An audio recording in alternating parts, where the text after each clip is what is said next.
श्रीशैले दयापात्रं दीपत्यादिगुणान्धवं यतीन्द्रप्रवणं वन्दे रम्यजामाधरं मुनिं लक्ष्मीनाथसमारम्भां नादयामुनमद्भयाम् अस्मदाचार्यपर्यन्तां वन्दे गुरुपरम्परां भक्तामृतं विश्वजानूनमोदनं सर्वार्थं श्रीषडगोपमग्भयं सकस्रसागोपनिषत्समागमं नमाम्यகம் திராவிடவேதசாகரம் திருவழுதினாடென்றும் தென்குருகூரென்றும் மறுவினி அவன் பொருணல் என்றும் அருமறைகளந்தாதி செய்தான் அடியினையே எப்பொழுதும் சிந்தியாய் நெஞ்சே தெளிந்து ஏத்தவருங்கீர்த்தி ராமானுஜ முனிதன் வாய்த்த மலர்பாதம் வணங்குகின்றேன் ஆய்த்த பெரும் சீராச் சடகோவன் செந்தமிழ் வேதம் தரிக்கும்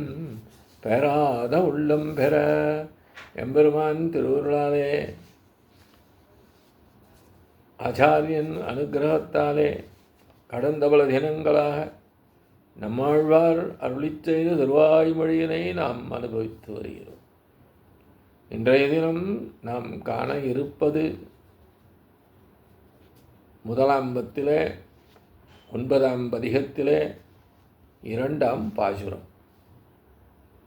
சூழல் பலபல வல்லான் தொல்லையங்காலத்துலகை கேழல் ஒன்றாகிக் கிடந்த கேசவன் என்னுடைய அம்மான் வேழமறுப்பை உசித்தான் விண்ணவர்க்கு எண்ணல் அறியான் ஆழ்நெடுங்கடல் சேர்ந்தான் அவன் அருகிலானே. சூழல் பலபல வல்லான் தொல்லையங்காலத்து உலகை கேழல் ஒன்றாகி இடந்த கேசவன் என்னுடைய அம்மான் வேழமறுப்பை உசித்தான் விண்ணவர் எண்ணல் அறியான் ஆழ நெடுங்கடல் நேர்ந்தான் அவன் என் அருகிலானே.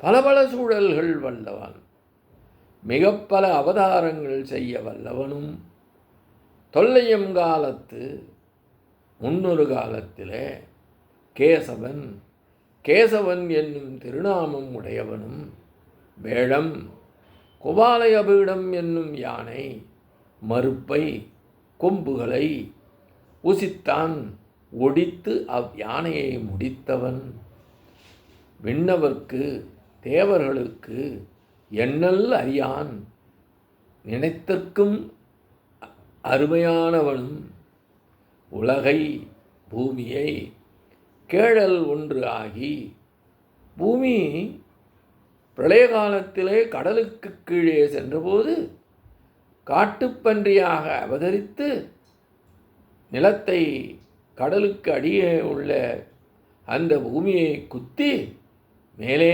வெளிக்கொண்டு வந்தவனும், ஆழ நெடுங்கடல் ஆழமான நீண்ட கடலிலே சேர்ந்தான் திருக்கண் வளர்ந்தருளினான் என்னுடைய அம்மானவன் அவ் எம்பெருமான் என் அருகிலானே, என் அருகில் உள்ளான் என்கின்றார் ஆழ்வார். இப்பொழுது இப்பாசுரத்தின் முழு விளக்கத்தினை நாம் அனுபவிப்போம். சூழல் என்னும் சொல் சென்ற பாட்டிலே சுற்றுப்பிரதேசம் என்ற பொருளில் வந்தது. சூழ்ந்து கொள்வதற்காக செய்த காரியம், அதாவது சம்சாரிகளை தன் வசப்படுத்திக் கொள்வதற்காக என்பது நாம் அறிந்து கொள்ள வேண்டும். தன்னுடைய அடியார்களை தன் பக்கம் வசீகரம் செய்வதற்கு ஏற்ற சூழ்ச்சியாக எடுத்துக்கொண்டது அவதாரங்கள். அப்படிப்பட்ட அவதாரங்கள் பலவற்றையும் தன்னுடைய இச்சையால் செய்தவன் எம்பெருமான். மிகவும் பழமையானதாகவும் அழகாகவும் வரகாக கல்பத்திலே அதன் தொடக்கத்திலே இருந்தும் ஆகிய இந்த பூமியை வேறு ஈடில்லாத வராக அவதாரம் கொண்டு தனது கூரிய பற்களாலே வெளிக்கொடுத்தவன். வெளியே கடலிலிருந்து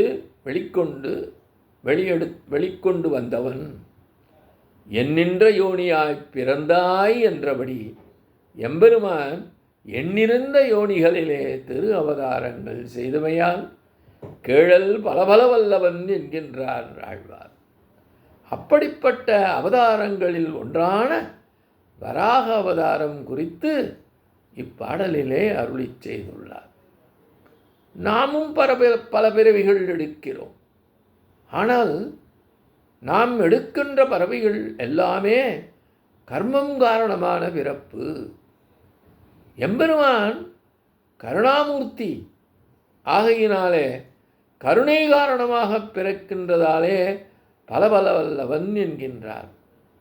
இந்த வராக அவதாரத்திலே அரக்கனால் ஒளித்து வைக்கப்பட்டிருந்த பூமியை வெளியே எடுத்து கொண்டு வருவதற்காக கோரைப்பற்கள் கொண்ட பன்றி வடிவெடுத்து பூமியை அண்டப்பித்து என்றும் பெயர்த்தெடுத்து கொண்டு வந்தான் என்கின்றார். எம்பெருமானுக்கு பல்வேறு திருநாமங்கள் உண்டு. கிருஷ்ணாவதார காலத்திலே கம்சனால் கண்ணபிரானை கொல்வதற்காகவே அந்த ஆய்ப்பாடிக்கு அனுப்பப்பட்ட கேசி என்ற குதிரை வடிவினான அரக்கனை அழித்ததனாலே கேசவன் எனப்பட்டான் என்கின்றார். என்னுடைய சுவாமியாகவும் கிருஷ்ணனாகவும் வந்து அவதரித்து தன்னை எதிர்த்த கம்சனின் கோலைவிடம் என்ற யானையின் கொம்பினை முறித்து அதனை வீழ்த்தினான் எம்பெருமான். மிகுந்த ஞானங்கொண்ட தேவர்களுக்கும் எண்ணுவதற்கு அரியவன். அடியவர்களுக்கு உதவுவதற்காக நீண்ட திருப்பார்க்கடலிலே எப்பொழுதும் தயார் நிலையிலே கூப்பிட்ட குரலுக்கு ஓடி வருவதற்காக கண் வளர்ந்தபடி உள்ளவன் எம்பெருமான் என்கின்றார். இப்படிப்பட்ட பல அவதாரங்கள் செய்த கண்ணன் என் பக்கலில் உள்ளான் என்கிறார். என்னுடைய சுற்றுப்புறங்களில் வசித்தபடி இருந்தவன் அதனை நான் பொறுத்து கொண்டவுடன் என் அருகில் வந்து நின்றான் என்கின்றார் ஆழ்வார். முன்பாசுரத்திலே சூழல் என்ற சொல் சுற்றுப்புறம் எல்லை என்ற பொருளில் கூறப்பட்டுள்ளது. இப்பாசுரத்திலே சூழல் என்ற சொல் அவதாரங்கள் என்ற பொருளிலே கூறப்பட்டுள்ளது. கேசவன் என்ற பெயருக்கு வேறொரு பொருளும் சிலர் கூறுவர். வராக அவதாரத்திலே கடலில் மூழ்கி எழுந்தபோது நனைந்து சுருண்டு சேர்ந்து அவனது கேசங்களால் ஏற்பட்ட அழகையே கேசவன் என்கின்றார் சிலர்.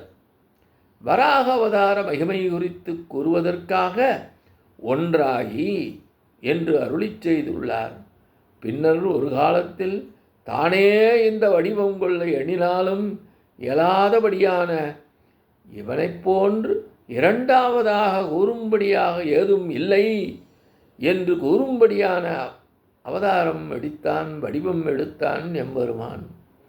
அருகில் இலான் என்பதற்கு பக்கத்திலே இல்லாதவன் என்ற ஒரு பொருளை சொல்லி பக்கத்தில் இல்லாது என் உள்ளத்தின் உள்ளேயே புகுந்தனன் என்பது உட்பொருள் என்று பொருள் கொள்வதுதான் சரியானது. நான்முகன் முதலானவர்களுக்கு உள்ளது போன்று தூரத்தில் இல்லாமல் எனக்கு மிகவும் அருகில் உள்ளான் என்கின்றார் ஆழ்வார் இப்பாசுரத்தில். இத்தோடு இன்றைய காண நிறைவு செய்கின்றோம். எம்பெருமான் திருவடிகளே சரணம். நம்மாழ்வார் திருவடிகளே சரணம். எம்பார் திருவடிகளே சரணம்.